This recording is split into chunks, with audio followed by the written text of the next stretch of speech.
आपका नाम? मेरा नाम पुनीता केसरी है। जी बताएं, क्या मामला है? मेरे पिताजी कुछ समय से बीमार चल रहे थे और हम लोग का कुछ पारिवारिक समस्या चल रही थी, जिसकी वजह से मैंने न्यायालय की मदद ली। मेरे पिताजी को अचानक से हॉस्पिटल में एडमिट करना पड़ा और वहाँ से जब तक मैं पहुँची पता ये चला कि कोई सतीश कुमार करके उनको अपने पास में ले गए हैं। कहाँ ले गए हैं, क्यों ले गए हैं, मुझे कोई ख़बर नहीं थी। जब पता चला मुझे आगे चल के, तो ये मालूम चला कि वो उनका इलाज कराने के लिए हायर सेंटर यहाँ से कहकर लेकर गए हैं। जब उनके बारे में और जानकारी जुटाई मैंने, किसी तरीके से हिम्मत करके एक आईपीएस ऑफ़िसर से बात करने के लिए मुझे बहुत हिम्मत जुटानी थी। मैंने उनसे बात करने के लिए कोशिश करी। जब मैंने बात करी तो मेरे जो पिता हैं उनसे मेरी बात कराई गई उनके सीयूजी नंबर पे। उसके बाद में फिर पिताजी मेरी आवाज़ सुनते ही एकदम टूट पड़े, एकदम रो रहे थे और बिल्कुल मेरे को ये बोल रहे थे कि मैं बिल्कुल स्वस्थ नहीं हूँ, मैं बिस्तर पे पड़ा हुआ हूँ, मुझे लकवा मार चुका है। और साथ में ये भी कह रहे थे कि ये मेरी सेवा कर रहे हैं। उन्होंने ये बात बोली है, परंतु वो ये कह रहे थे कि मैं बहुत नहीं जीऊँगा, मैं जल्द मर जाऊँगा। इस तरीके से मेरे फ़ादर रो रहे थे। मैं बहुत ज़्यादा भावुक हो गई और मैं भावुक होने के बाद में तुरंत उनसे मिलने के लिए लखनऊ चली गई। सुबह 6 बजे से लेकर लगभग सुबह 10 बजे तक मैं उनके एसडीआरएफ हेडक्वार्टर्स के लखनऊ के हेडक्वार्टर्स में बैठी रही, उनके कंट्रोल रूम में। वहाँ पर उन्होंने मुझे जो उनके कर्मचारी थे उनसे बहाने बनवाते रहे, ना स्वयं मिलने के लिए आए, ना उन्होंने मुझे मेरे पिता से मिलने दिया। उसके बाद में उन्होंने वहाँ से मुझे लिटरली भगा दिया। मैं दिन भर उनको फ़ोन करती रही, लेकिन वहाँ पे कोई फ़ोन नहीं उठा। उसके बाद में जब मैं वापस बरेली आ गई, मैंने दोबारा से संपर्क करा। संपर्क करने के बाद में उन्होंने 2-3 बार और मेरे पिता से बात करवाई। जब मैंने उसके आगे संपर्क करना चाहा, उन्होंने कोई फ़ोन नहीं उठाया, ना उन्होंने कोई कॉल बैक करी।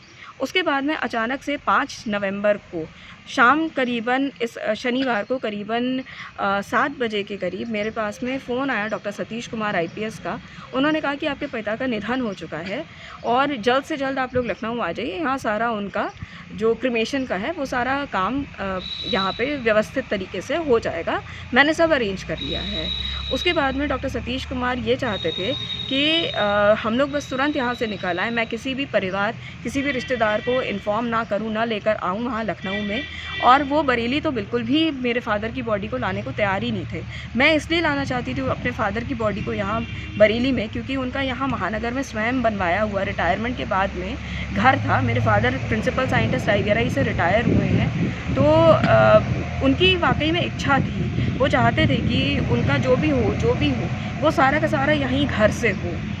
अल्टीमेटली हम लोग जब वहाँ लखनऊ पहुँचे, कोई हमें जब रास्ता नहीं दिखा, जब हम लखनऊ पहुँचे तो हमारे पिता की बॉडी लिटरली हम लोगों से पहले तो मॉर्चरी से निकलवाई, मेरे साइन करवाए।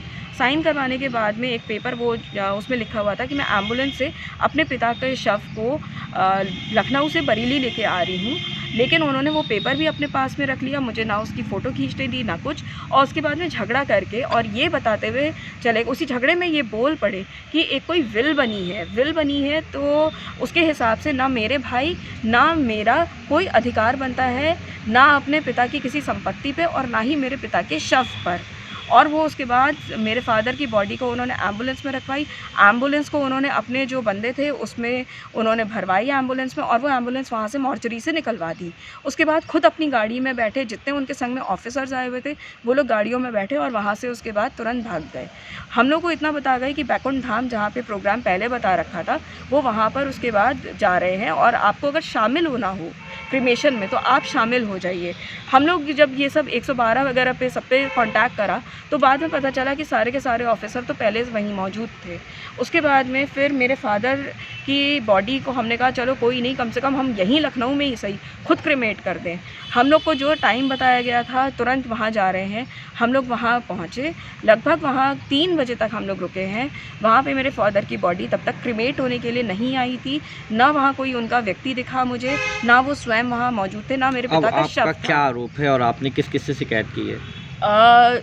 ऑनलाइन मैंने सारी एप्लीकेशंस भेज रखी हैं, सीएमओ ऑफ़िस में, पीएमओ ऑफ़िस में, ह्यूमन राइट्स में, उनके भी डिपार्टमेंट्स में मैंने सीनियर डिपार्टमेंट्स में भेजी है। यहाँ एडीजी ज़ोन बरेली में मैंने भेजी है। डीजी ऑफ़िस में मैंने फ़ोन करवाया था क्योंकि मुझे पूरा शक था कि मेरे फादर की बॉडी देने में ये दिक्कत करेंगे। मुझे इंटरनली फ़ील था क्योंकि कुछ टाइम पे अगर जो हम लोग का पारिवारिक विवाद था तो उस समय में मेरे फादर ने जो स्टेप्स हमें आज पता चल रहे हैं वो उस समय भी उठा सकते थे, बट उन्होंने नहीं उठाए हैं।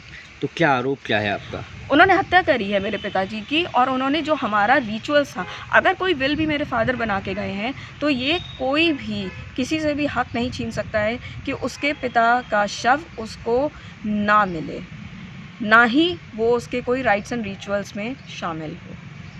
ये कोई हक नहीं बनता है।